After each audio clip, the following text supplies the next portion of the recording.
Now, I want to talk to somebody who I've watched as a practitioner of this business. Long time, longer than any of you have probably been watching political news.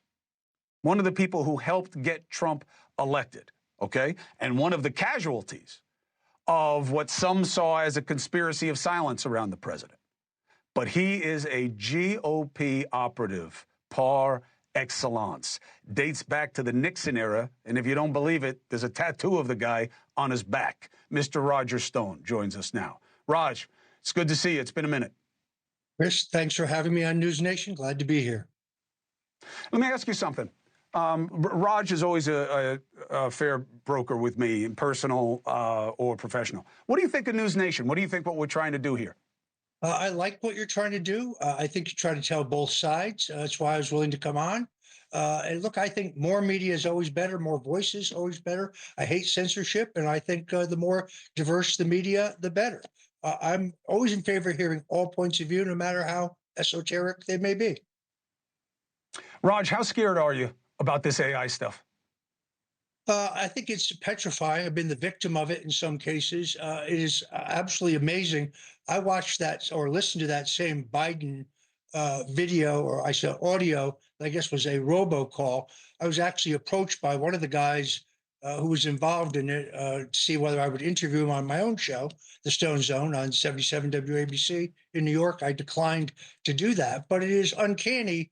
The technology now in which you can make something absolutely seamlessly believable, even when the person in question never said what they're depicted as having said. So I agree with your opening comments here. I think it's only going to make our politics worse. People, I think voters already uncertain what to believe, given to this huge amount of information come to them via the internet, as well as cable TV, for example. So I think it is problematic, as you do. And look, you're known to knuckle up. You believe that you got to take on criticism. You got to fight back if you can.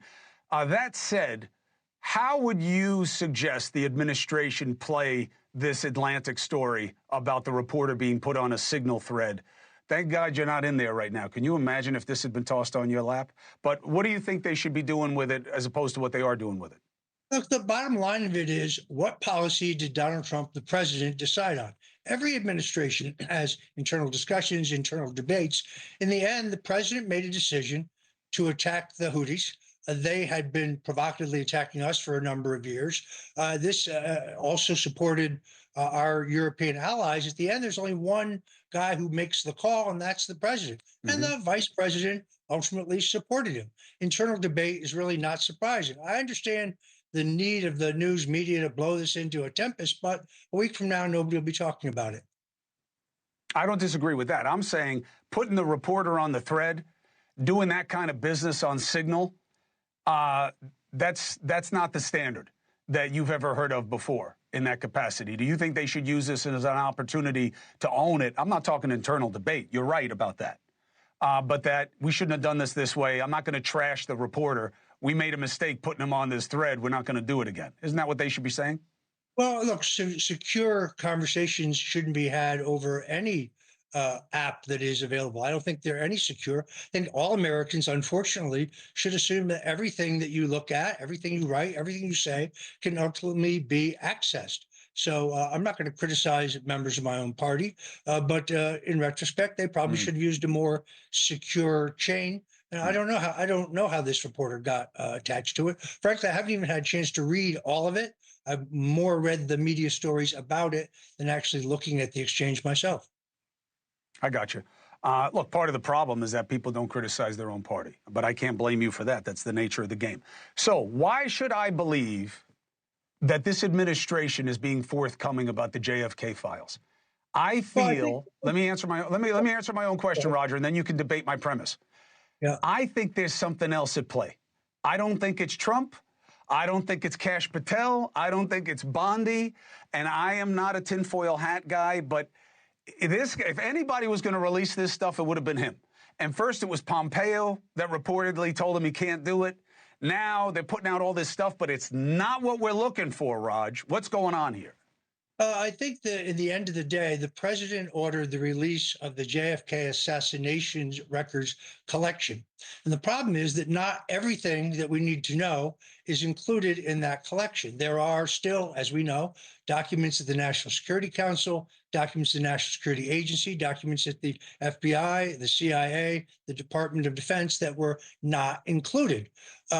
For example, also the House Select Committee on Assassinations in the late 70s, after a thorough investigation, reported that, yes, organized crime was involved in Kennedy's assassination, yet no document produced to date seems to confirm that. Missing, among other things, are the confession of Carlos Marcello, which we know from the Assassination Records Review Board the government has and has listened to, but was not included in these disclosures. So I think that this is a willful effort by some in the bureaucracy to continue to withhold key documents. And what we have seen appears to have been cherry-picked to support what I still believe is a false narrative, that Lee Harvey Oswald shot John F. Kennedy.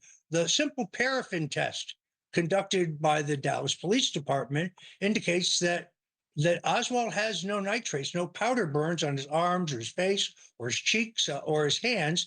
Yet we're told that he fired a $26 World War II Italian Army carbine, which would have been pretty leaky. So I think there's continued evidence that Oswald may not be the shooter. I don't think he is. There's also substantial evidence. If you saw the recent documentary put out by Paramount Plus, what the Parkland doctors saw, multiple doctors say at Parkland Hospital that they saw wounds in President Kennedy consistent with his being shot from the front and the back. And that they all said they were threatened by the FBI never to discuss this. That would indicate multiple shooters. I still think there's a lot of documents missing, Chris. Conversations between CIA Director John McCone and President Johnson, those records are missing. The Nix film, which is a film made by Orville Nix. He was across Dealey Plaza from Abraham Zapruder, far more famous film. The Nix film was shot with a zoom lens from a different vantage point. I think could shed light on whether Kennedy was shot from the front and the back, and thus may have been multiple shooters. Where is the Nix film? The government has not turned it over. The government clearly has a copy of it. It's a perfect example. So, Roger Stone, put up the Dusty, put up the book again. You are a self-described dirty trickster. I do not believe that your feelings about this issue should be dismissed as that. The man who killed Kennedy, the case against LBJ, if you're interested in the topic about what you should still want to know, Roger's book is a worthy read. Thank you for coming on the show. I'll see you again. Happy to be with you. Many thanks. Hey, thanks for watching. Go to joinnn.com to find NewsNation on your screen. And don't forget, click the red subscribe button below to get more of NewsNation's fact-driven, unbiased coverage.